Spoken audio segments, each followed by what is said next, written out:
Hello viewers, আসসালামু আলাইকুম। Welcome back to my channel Bangladeshi blogger Tania Akter Tinni. তো আপনারা সবাই কেমন আছেন? আমি আপনাদের দয়া আলহামদুলিল্লাহ ভালো আছি। তো আজকে সরাসরি সামনে চলে আসলাম অনেক দিন পর। তো গতকালকের ভিডিওটা আপলোড দিইনি, কারণ গতকালকে জুম্মার নামাজের কিছু ভিডিও করেছিলাম। তো তাসমির রায়ান ওদের মন খারাপ ছিল, ওরা জুম্মার নামাজ পড়তে যেতে পারেনি। কারণ হয়েছে আমার ভাই ও গ্রামে গিয়েছে, আবারও ও প্রতি সপ্তাহে গ্রামে যায়। এই যে রায়ানও দুষ্টামি করতেছে, আমার কোলের মধ্যে বসে সে ব্লগ করতেছে। তো আপনাদের সঙ্গে আজকে আমি এমন কিছু কথা শেয়ার করব। হ্যাঁ, মামাকে কথা বলতে দাও বাবা। তো এমন কিছু কথা শেয়ার করব, হয়তো বা কারো কাছে বিশ্বাস হতেও পারে, নাও হতে পারে। বিশ্বাস হলে ভালো, যদি না হয় বিশ্বাস কিছু করার নেই। কিন্তু যেই ঘটনাটার কথা বলবো সেটা সত্যি আমার সঙ্গে ঘটেছে। আমি জানি না কেন আমার সঙ্গে এরকম ঘটনা ঘটলো।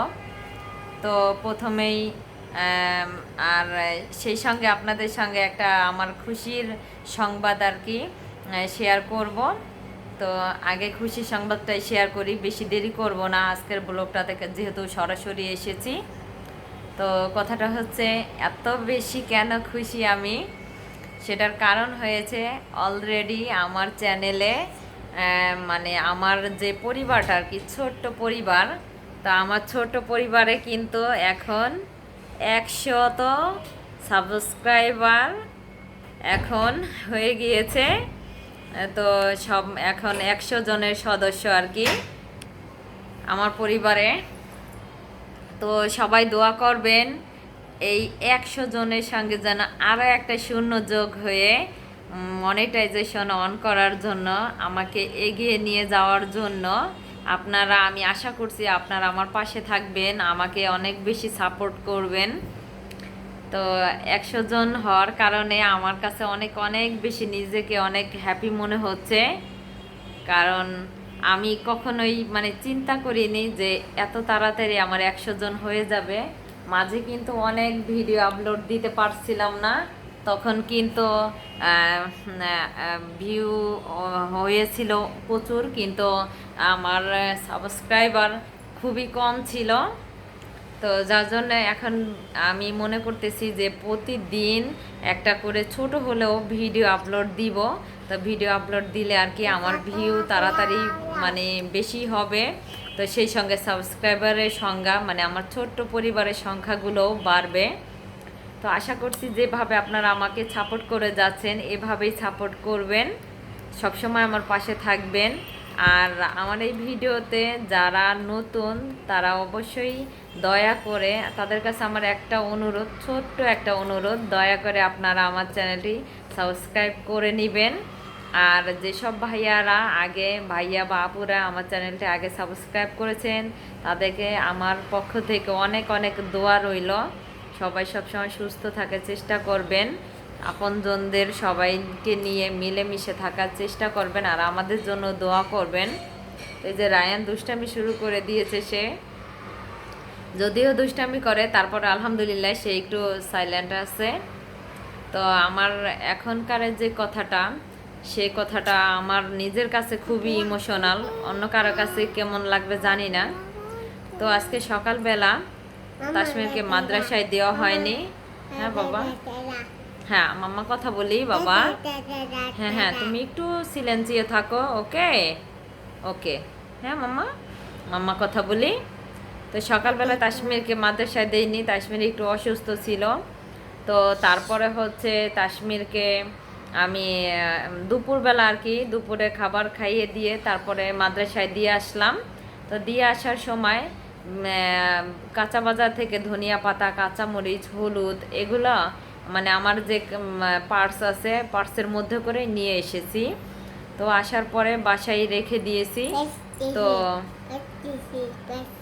হ্যাঁ, পার্সের ভিতরে রেখেছিলাম। তো বাসায় এসে পার্সের মধ্যেই ওভাবে রয়েছে, আমি রেখে দিয়েছিলাম, মনে ছিল না বাসায় আসতে আসতে। হ্যাঁ বাবা, পরে হচ্ছে আমি বাসায় এসে পরে ব্যাগ ওইভাবে রেখে দিয়েছি। তো তারপরে হচ্ছে দুপুর মানে ওই টাইমে আর কি বাসায় এসে রায়ানকে ঘুম পাড়িয়ে পরে রায়ানের সঙ্গে সঙ্গে আমিও ঘুমিয়ে পড়েছিলাম। তো ঘুম থেকে জেগে মানে অল্প সময়ের জন্য, ভারী হলে 20 মিনিট হবে এরকম আর কি, তারপরে ঘুম থেকে জেগে পরে ভাবলাম যে বিকেলের নাস্তা বানাইতে হবে, যেহেতু তাসমির মাদ্রাসা থেকে বাসায় আসে না, ওর জন্য নাস্তা, বিকেলের নাস্তা বানিয়ে পরে হচ্ছে দিয়ে মানে মাদ্রাসায় নিয়ে পরে তাসমিরকে খাওয়াই দিয়ে আসতে হবে। তো আমি কি করলাম, আমি খাবারটা রেডি করলাম, মানে বানাইলাম আর কি খাবার, বিকেলের নাস্তা বানানোর পরে গরম গরম ছিল। তো তো আমি কি করলাম, সিলিং ফ্যান চলতেছে, আমি খাটের উপরে রেখেছি, রাখার পরে আমি হচ্ছে বোরকা পরতেছিলাম, যে আমি ভাবলাম যে খাবারটা একটু ঠান্ডা হোক, আমি এই ফাঁকে বোরকাটা পরে নিই। তো বোরকাটা পরার পরে আমি আমার পার্স আনলাম, পার্সের মধ্যে দেখলাম যে ধনিয়া পাতার সেই মানে বাজার টাজার আর কি ছিল, তো ওইগুলো আমি কুশিনায় মানে রান্নাঘরে রেখে আসলাম। তো রান্নাঘরে রেখে আসার পরে ব্যাগটা আমি কাঁধে নিলাম। তো আমার কাছে মনে হলো কি, মানে তখন আর মানে তাড়াহুড়ো করে হাতে চাবিটা নিয়েছি, তালাটা নিয়েছি, ঘরে তালা মেরে রেখে আমি চলে গেলাম।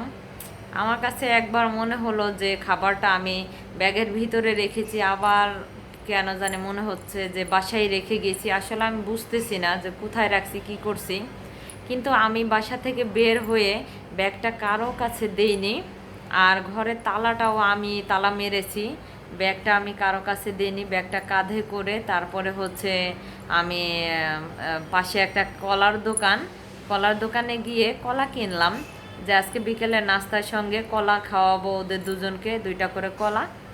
তো কলা কেনার পরে তো টাকা দিচ্ছিলাম, টাকা দেওয়ার পরে তখন দেখলাম আমার ব্যাগটা খালি। তো ব্যাগটা তো কাঁধেই ছিল, ব্যাগটা খালি। তো ব্যাগটা নিয়ে আমি সোজা মাদ্রাসায় চলে গেলাম। তো তাসমিরকে বললাম, বাবা আজকে তো বিকেলের নাস্তাটা ব্যাগে করে আনতে আর কি ভুলে গিয়েছি, তো তুমি আজকে কলা খেয়ে নাও। তো যাই হোক, তাসমির রায়ান দুজনে রাজি হয়েছে, দুজনে 2টা কলা খেলো। এরপরে আমি বাসায় চলে আসলাম। তো বাসায় আসার পরে আমি ঘরের ভিতরটাতে মানে সব জায়গাতেই খুঁজতেছিলাম, সে বক্সটা যেহেতু আমি নেইনি, তাহলে তো খাটের উপরেই থাকার কথা, কিন্তু বক্সের ভিতর যখন খাবারটা রাখতেছিলাম, মানে প্রথমে খাবারটা যখন বিকালে নাস্তাটা রেডি করেছি, বানিয়েছি, তো সেই নাস্তাগুলো আর কি একটা বলের মধ্যে রেখেছিলাম। তো বাসায় এসে সেই বলটা পেয়েছি, কিন্তু যে বক্সের ভিতরে করে আমি খাবারগুলো মাদ্রাসায় নিয়ে যাওয়ার জন্য প্রস্তুত করেছিলাম, সেই বক্সটা আমি বাসায় এসে কোথাও পাচ্ছি না, না খাটের নিচে, না খাটের উপরে, না রান্নাঘরে, কিংবা পাশে যে আমার আরেকটা রুম, সেই রুমটাতে, বা খানাডুলনা বলে বা অনেকে র্যাক বলে থাকেন, সেটার ভিতরে কোথাও পাচ্ছি না। মানে আমি আসলে কিছুই বুঝতেছি না যে আমার বক্সটা কোথায় যাবে। খাবার হারিয়ে গিয়েছে, তাতে আমার কোনো দুঃখ নেই, যে আমি আবার দরকার হয় কষ্ট করে খাবার বানিয়ে আমার ছেলেদের খাওয়াবো, কিন্তু আমার সাথে কেন আজকে এমন হলো, আমি মানে মাথা ঠিক রাখতে পারতেছি না যে কেন এমন হলো। তো আপনাদের সঙ্গে এই কথাটা আমি শেয়ার করার জন্য সরাসরি বসেছি। তো আমি যেই পরিস্থিতিতে ছিলাম, যেমন ছিলাম, না সাজুগুজু, না মানে কি বলে মেকআপ, তারপরে লিপস্টিক, আমি এগুলো সচরাচর দেখা যায় বাসা থেকে মাদ্রাসায় পর্যন্ত গেলে আর আসলে আমি এগুলো দিয়ে সাজুগুজু করি না।